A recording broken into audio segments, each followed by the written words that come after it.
You know, when I was, I guess about 12 years old, I was in the seventh grade at PS 14 in Queens, New York City. And up until that time, I wanted to be a lawyer. I would make speeches at the drop of a hat. I even entered a Kiwanis medal contest where I made a speech of why I am a Boy Scout. I ended up coming in second. A girl came in first. Anyhow, I fell in love with my seventh grade teacher, Miss McDonald. She was so beautiful, and I just fell in love. You know, I was only, I guess, 12 years old. And one day she sent me to the office to get some additional pencils, number 2 pencils.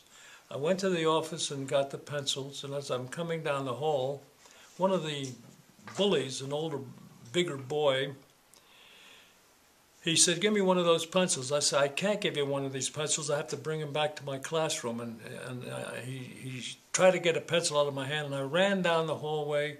I ran into my room, and he followed me right into the room. And Miss McDonald, saw what was going on, and she embraced me and held me to her chest. And she said, "You stop that! You get away!" And she chased the bully away.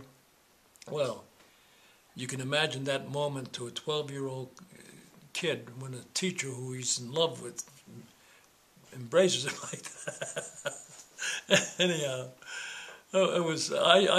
she used to go to lunch across the street. There was a little coffee shop, and she'd sit by the window with Miss McManus, another teacher, and I'd hide behind a pole and I'd watch her having lunch. So one day, she gave an assignment to the class to learn a poem and recite it before the class, and I selected Rudyard Kipling's great poem, Gunga Din, which they made a movie out. I think it was Paramount Studios made a movie in around 1932 in Lone Pine of Gunga Din with Cary Grant and Douglas Fairbanks Jr. and Victor McLaughlin. And Sam Jaffe played Gunga Din. Anyhow, I recited Gunga Din before my class, and I got a standing ovation. I mean, it was just the most thrilling moment of my life up until that moment. And it was such a great feeling to see people standing and applauding my performance that from that day on, no more lawyer. I wanted to be an actor, and I've wanted to be an actor ever since. Anyhow, I'm going to recite. I haven't done this in a long time. I hope I remember all the words, but I'm going to recite for you Gunga Din by Rudyard Kipling. Rudyard Kipling was a soldier in the British Army in India when they were fighting the Indians. They eventually, you know, took over the country, and then after World War II, they gave the country back to India. Anyhow, here is Gunga Din by Rudyard Kipling.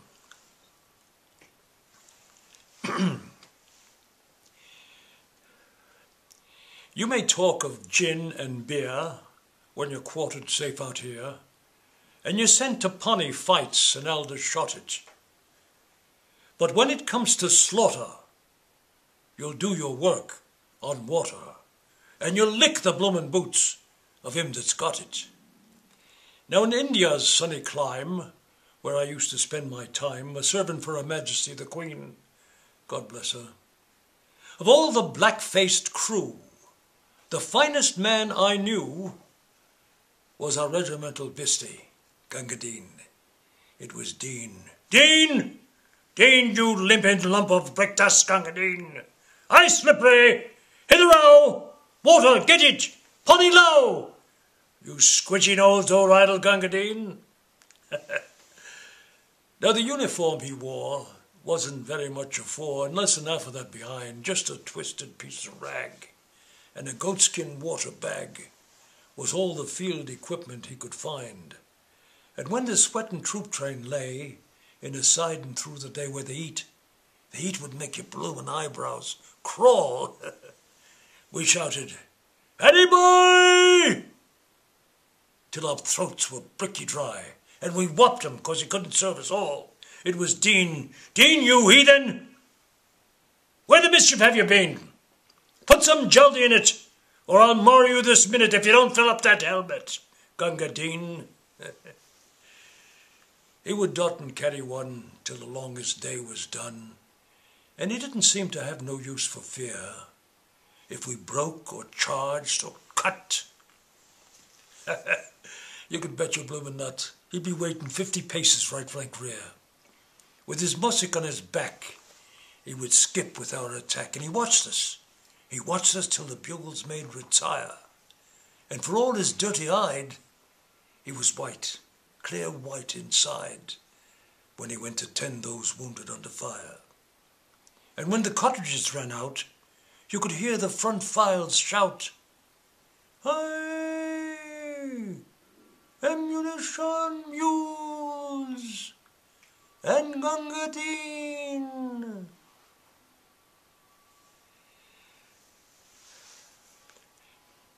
I shan't forget the night when I dropped behind the fight with a bullet where my belt plate should have been.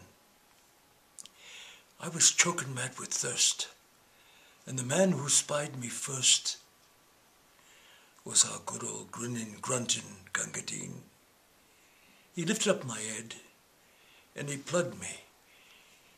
He plugged me where I bled. And he gave me off a pint of water. It was green, it was crawling, and it stunk.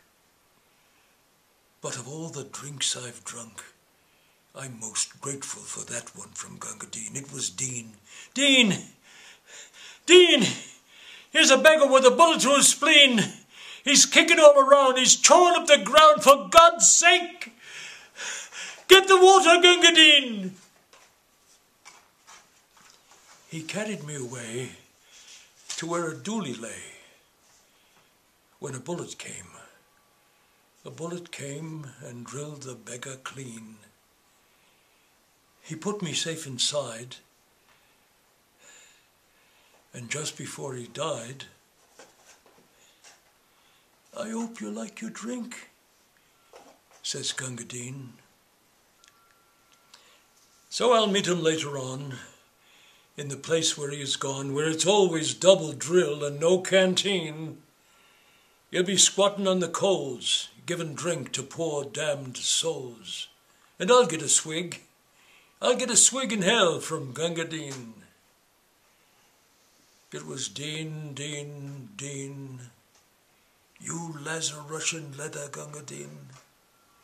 Though I belted you and I flayed you, but by the living gods that made you, you're a better man than I am, Gunga Din. Thank you. I'm surprised I remembered it all. It's been such a long time. Thank you very much.